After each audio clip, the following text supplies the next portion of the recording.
এজন বাচ্চা আছিলে, সকলে ধ্যান দিব।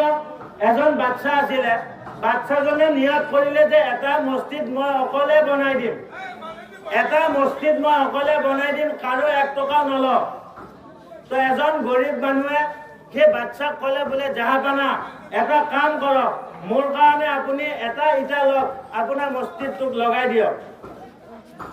তো ৰজাই ক'লে নাই, মইতো এলান দিছো এই মছজিদৰ গোটেই কামখিনি মই কৰিম, ছাতৰ পৰা আৰম্ভ কৰি পিনৰ পৰা ৱালৰ পৰা ডেকৰেশ্যনৰ পৰা গোটেই কামখিনি মই কৰিম, ইয়াত কাৰো বস্তু মই নলওঁ। সেই মানুহজন যিজন গৰীব আছিলে, এটা ইটা দিব এটা। তো তেওঁ মনতে ভাবিলে কি কৰা যায়।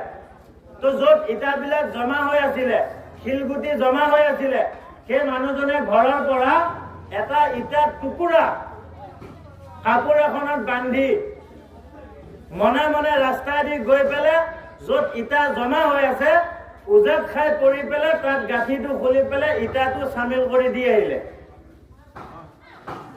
ভাঙা টুকুৰা, মছজিদৰ কাম শেষ হৈ গ'ল। ভাঙা টুকুৰা কাৰণে সেইটো ব্যৱহাৰ নহ'ল, এইটো ভাঙা চাইড কৰি দি। কিন্তু মানুহজনো নিয়ত আছিলে যে মোৰ এই ইটাৰ টুকুৰাটো আল্লাহৰ ঘৰত লাগক। কিন্তু যিহেতু ভাঙা চাইড হ'ল, নালাগিলে। তো ৰজাই একদিন এখন সপোন দেখা পালে যে মই যে মছজিদ বনালো, ইয়াৰ কাৰণে আল্লাহে জান্নাতত এটা তেওঁৰ কাৰণে খুবসুৰত মেহেল বনালে। লেখা আছে অমুক ৰজাৰ এইটো ঘৰ। ৰজাই সপোনত দেখা পালে যে তেওঁ ফন্টে ফন্টে আগে আগে আৰু এটা সুন্দৰ ঘৰ। তো সেই ৰজাই সুধিলে ফৰিষ্টা, এইটো মোৰ ঘৰ আৰু মোৰ আগফালে এইটো কাৰ ঘৰ? বোলে এইটো আপোনাৰ ঘৰ, আপোনাৰ আগফালে থকা এই ঘৰটো আপোনালোকৰ গাঁৱৰ সেইজন মানুহৰ ঘৰ যিজন নেকি আটাইতকৈ গৰীব। বোলে সিটো মছজিদ বনোৱা নাছিলে, সিটো মছজিদ বনোৱা নাছিলে, সি কিহৰ কাৰণে পালে?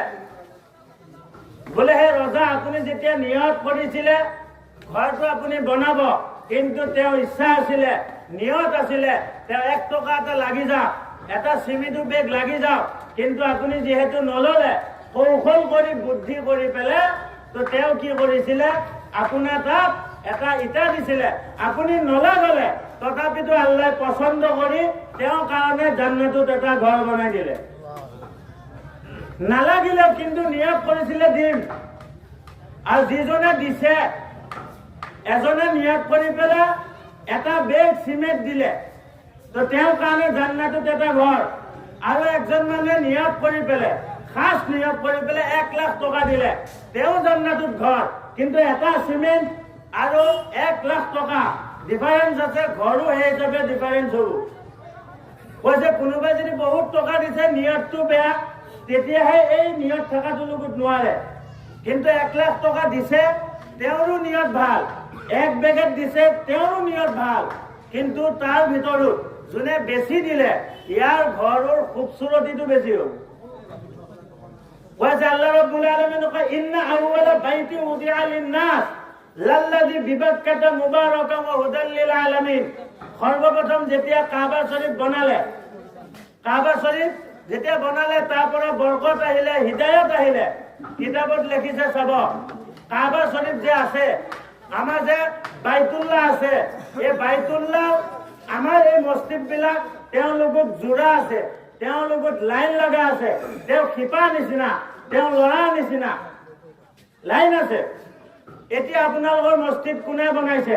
আপোনালোকৰ গাঁও কোনোবা মিস্ত্ৰীয়ে বনালে, আপোনালোকৰ গাঁৱৰ কোনোবা যোগালী বা বেলেগ গাঁও যোগালী। কিন্তু আল্লাহ ৰাব্বুল আলামিনে যেতিয়া বাইতুল্লাহ বনাইছিলে, ইয়াৰ মিস্ত্ৰী হযৰত আদম আলাইহিস সালাম আছিলে, ইয়াৰ যোগালী হযৰত ইসমাইল আলাইহিস সালাম আছিলে।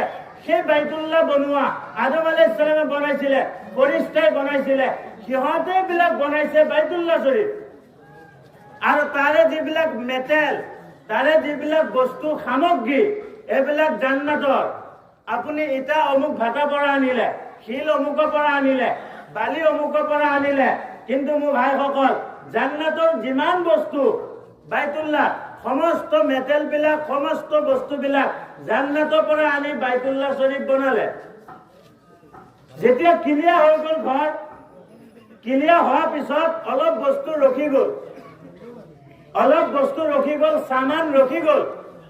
তো জিবৰিল আলাইহিস সালাতু ওয়াস সালামে সেই বস্তুখিনি লৈ আছে, জান্নাতৰ বস্তু ক'ত পেলাই দিম এতিয়া? তো সেই বস্তুখিনি লৈ ঘূৰি আছে। আল্লাহ ৰাব্বুল আলামিনে আৱাজ দিলে, বোলে জিবৰিল তুমি কাবা শৰীফৰ ওপৰত উঠি যোৱা। তাৰ ওপৰত উঠি গৈ পেলাই গোটেই বস্তুখিনি এনেকে দলিয়াই দিয়া তোমাৰ কাম।